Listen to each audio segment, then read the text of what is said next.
अस्सलाम वालेकुम रहमतुल्लाहि बरकातहू। जो बीते 7 तारीख चौथा महीना 2021 का जो मसला जो घटा शाहबाद के मस्जिद कमेटी के सिलसिले में, वो बड़ा दुखद है। और रही बात जो भी मसला है आपस में बैठ के हल करने से हल होते हैं, भागने से कुछ हल होने ले नहीं है। और इसके सिलसिले में मैंने तकरीबन मैं जब से चेयरमैन बना हूँ, जब से सुन रहा हूँ ये मसला है, और मैंने ये मसले को बातचीत से हल करने के लिए एक बार शाहबाद भी गया और हमारे डॉक्टर M.A. रशीद मर्चेंट साहब जो सदर हैं वहाँ मस्जिद कमेटी के, उनसे भी मैंने मुखातिफ हुआ और उनसे भी बातचीत करने की कोशिश करी मैंने इस सिलसिले में, तो उसका नतीजा भी कुछ निकला नहीं हुआ। और सदर साहब उस दिन जल्दबाजी में निकल के भी गए, नहीं हमारे हम जो पूछ रहे थे उसके सही से जवाब भी नहीं दे पाए, उन्होंने नहीं दे के ऐसा ही निकल गए, शादी में जाने का है बोल के। और जिस वक्त मैंने उनको शाहबाद में मुखातिब होने के बाद जो मीटिंग में बैठे, सदर भी थे, सेक्रेटरी साहब भी थे और दीगर कमेटी के मेंबरान भी थे, सब लोगों के सामने जिक्र हमने यही किया कि भाई जो भी है मसला, हमारा बोर्ड का मसला और कमेटी के बीच में जो भी है, बैठ के मसले को हल करना है हमको। यहाँ किसी तरह की गुंजाइश नहीं है कि भाई हमें मेरा तेरा बोलने वाला कुछ भी नहीं है इसके अंदर। ये जो भी है ये प्रॉपर्टी अल्लाह की है, और रही आप इसके ऊपर किसी भी तरह का जोर ज़बरदस्ती नहीं कर सकते है प्रॉपर्टी के ऊपर। और दूसरी बात मैं ये कहना चाहता हूँ, डॉक्टर ये कानून जो कह रहा है वही कह रहा हूँ, ये मेरा नहीं है। मैं भी कितने दिन का हूँ, मैं भी मेहमान ही यहाँ, बहुत तो 3 साल का रहूँगा, उसके बाद चले जाऊँगा मैं। तो जो भी करेंगे अच्छा करेंगे। डॉक्टर साहब आप भी अभी भी वक्त है कि जो भी मसला है बैठ के मसले को हल करके कम से कम 40 साल का, यानी कि 1982 से 2013 तक आप जो एडिट नहीं ला के दिए हमको, एडिट करवाए नहीं और रिन्यूअल नहीं कराए, इसका सबका हिसाब कौन देगा बताइए। तो ये तो पूछेंगे ना, आवाम पूछेंगी, वक्फ बोर्ड पूछेंगी, जनता पूछेंगी, भाई क्यों, क्या एकाधिपत्य है क्या वहाँ, अकेले के हाथ में हुकूमत है क्या वहाँ, अकेला जो बोलता वही चलता है क्या, ये तो आवाम पूछेंगी ना, आपको पूछेंगी, मेरे को पूछेंगी। तो इसका जवाब कौन देगा भाई। इसके जवाब में मेरा एक रिक्वेस्ट है आपसे, आप जल्द से जल्द वक्फ बोर्ड को आइए, आके मुखातिब होइए, आपका जो भी कंप्लेंट है 4 दीवारों के बीच आप मसले को हल कर लीजिए। और रही बात, आप उसका जितना भी एडिट है, जो भी है, कानून के दायरे में जो बढ़ता है वो सब कुछ डॉक्यूमेंट सबको लाके पेश करना चाहिए आपको। नहीं तो हम इसके ऊपर जल्द से जल्द सरकार को लिखेंगे, कानूनी जो भी हो सकता है उसके ऊपर कार्रवाई करने के लिए हम सिफारिश करेंगे। ये मेरी स्टेट स्टैंड है मेरा ये, क्योंकि हम सब जो भी यहाँ हैं अच्छाई के लिए जितना भी वक्त दिया है हमको, अच्छाई करके जाएंगे, बुरा मत करेंगे। हमारे मन में ये होना चाहिए कि भाई हमको जो भी वक्त दिया है कम से कम बुरा नहीं करते, तो कब किसी का बुरा नहीं सोच सकते, तो कम से कम अच्छा ही नहीं कर सकते, कभी कभी बुरा भी मत करो हम लोग, वो भी मत सोचो हम लोग मेरे हाथ से अच्छा करना हो रहा नहीं, तो कम से कम वो तो सोचूंगा मैं, मेरे हाथ से बुराई भी करना होता नहीं मेरे हाथ से। जो हमारे वक्त के प्रॉपर्टी हैं वक्त के रहेंगे, क्योंकि ये ऑलरेडी सुप्रीम कोर्ट का ऑर्डर भी है, आप लोग को मालूम होना चाहिए। वंस और वक्त की प्रॉपर्टी एक बार वक्त हो गई तो वो जिंदगी भर के लिए वक्त की है, वो उसको कोई हटा सकता नहीं, सुप्रीम कोर्ट का ऑर्डर है, हमारे पास गेजेट है, सब कुछ रहने के बावजूद आप उसको झुकला रहे हैं, उसको सरासर बोल रहे हैं कि हमारी प्रॉपर्टी नहीं है। ये गलत है डॉक्टर साहब।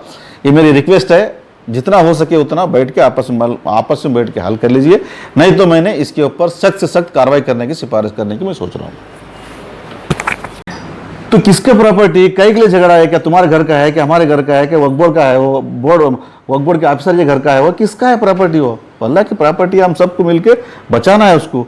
वो ये छोड़ के हम आपस में झगड़ा करके एक दूसरे के ऊपर एफआईआर करेंगे, उसके बाद हमारे एक ऑफिसर के ऊपर भी आप एफआईआर करते हैं, तो फिर ये कौन सा इंसाफ है? आप क्या करना चाहते हैं बताओ? क्या इसका मतलब है कि ऑफिसरों को डराना चाहते हैं, तुम काम करना नहीं देना चाहते हैं? तो ये क्या है? तो ये देखो, ये अच्छी बात नहीं है, एक अच्छा मैसेज जाता नहीं।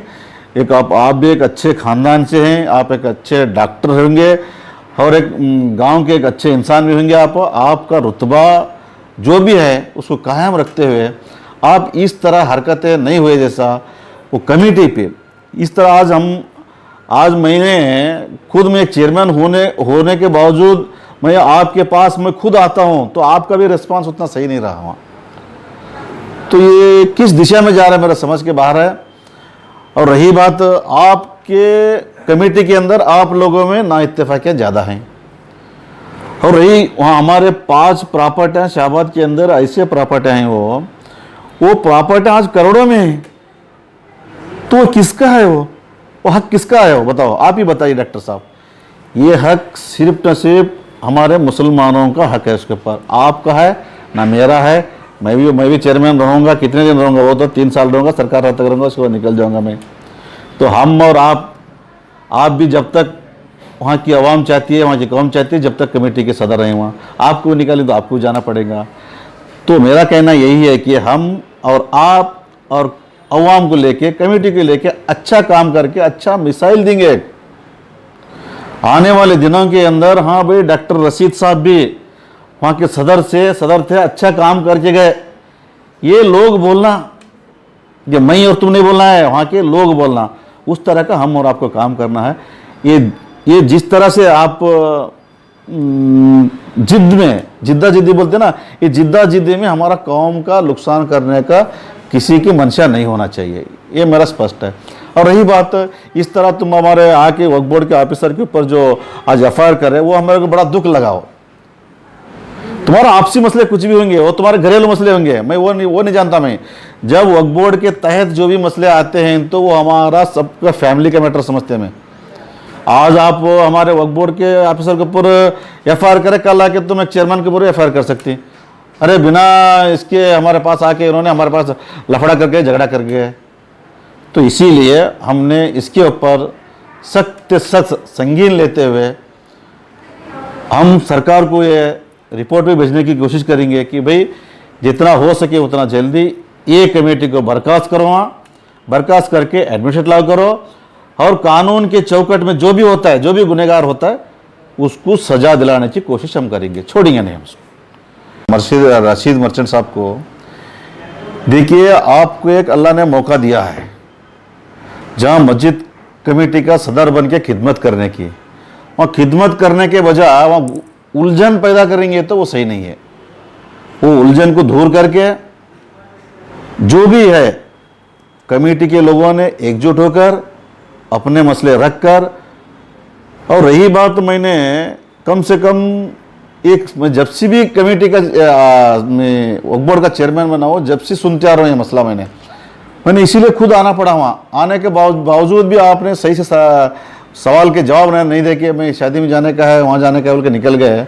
उसके बावजूद मैंने एक मीटिंग भी कॉल किया आप लोगों को, मीटिंग को भी आप आए नहीं वहाँ। क्योंकि मीटिंग को नहीं आने की वजह तो हमको समझ में आना चाहिए ना। और बाद में आपने फ़ोन करके बोला नहीं मैं अर्जेंट में था, मैं शादी में जाना था, वहाँ जाना था, यहाँ था, अपने कुछ दलील पेश करे। और कभी बोले मेरे को मालूम भी नहीं था, मेरे को अर्जेंट जाना था। ये सब बोलने वाले बातें हैं, इसे बोलना भी नहीं चाहिए आपको, क्योंकि आप एक औहदे से डॉक्टर भी हैं और अच्छे पढ़े लिखे भी हैं, हर चीज़ को समझ सकते हैं आप। ये किसी की जागीर नहीं है, कोई एक चीज़ पे मैंने कुंडली मार के बैठता हूँ बोलने का नहीं है। यहाँ आपके हाथ से होता है तो ठीक है भाई, ये कौम का काम है, मेरा और आपका किसी का नहीं है काम है, ये हम कौम के लिए काम करना है यहाँ। तो इसको आगे लेके जाना है, डेवलपमेंट करना है। जो हमारी जो 282 से सीरियल नंबर में जो रिलीजियस बेसिस जो प्रॉपर्टी है हमारी वहाँ 49/10 49.10 इंटू 69 मीटर जो जगह है वो हमारी वक्फ बोर्ड की है बोल के हमारे वक्फ गेजेट के तहत है ऑलरेडी। वो आप उसको बोलते हैं कि भाई ये हमारे वक्फ बोर्ड की नहीं है, कभी कारपोरेशन क्या है बोलते हैं। फिर ये कहाँ की दलील दे रहे हैं आप? तो हमारी रही जो वक्फ प्रॉपर्टी को क्या हमारे वक्फ से निकाल के क्या कारपोरेशन को देने की कोशिश कर रहे हैं आप? क्या वक्फ के तहत में काम कर रहे हैं या वहाँ के कारपोरेशन के तहत में काम कर रहे हैं? ये समझ के बाहर रही है। तो ये सब मसले है। और रही बात वहाँ की कम्युनिटी पे, आप तकरीबन 40 साल से हावी हैं वहाँ, तो उसके बाद इलेक्शन भी होता है वहाँ। और ये भी सुनने में आया कि इलेक्शन होने के बाद कम से कम तकरीबन 18 बार मीटिंग हुई, तो 18 बार के अंदर आप 3 ही बार हाँ आपने हाजराती दाखिल करे बोल के सुनने में आया मेरे को। तो ये सब कैसा हो सकता है डॉक्टर साहब? आपको टाइम नहीं मिलता है ना? तो आप एक मशरूफ आदमी है, एक डॉक्टर है, और रही बात एक आप सियासतदान है, एक पार्टी से जुड़े हुए हैं आप, तो और एक कौम की भला चाहते हैं आप, तो इनको एक दरकिनार करते हुए आप एक सोशल वर्क में या अपने लीडरशिप में या अपने डॉक्टरशिप में या अपने जो भी आप करना चाहते हैं मशरूफ उसमें मशरूफ होकर दूसरों को तो मौका देना चाहिए ना। इससे हमारा वक्फ बोर्ड का भी नाम खराब होता है और गांव का भी नाम खराब होता है, कमेटी का भी नाम खराब होता है। तो इसीलिए मैं ये कहना चाहता हूँ कि परसों अभी मैंने ये 7 तारीख को जो मसला हुआ वो बड़ा मेरे को दुख लगा।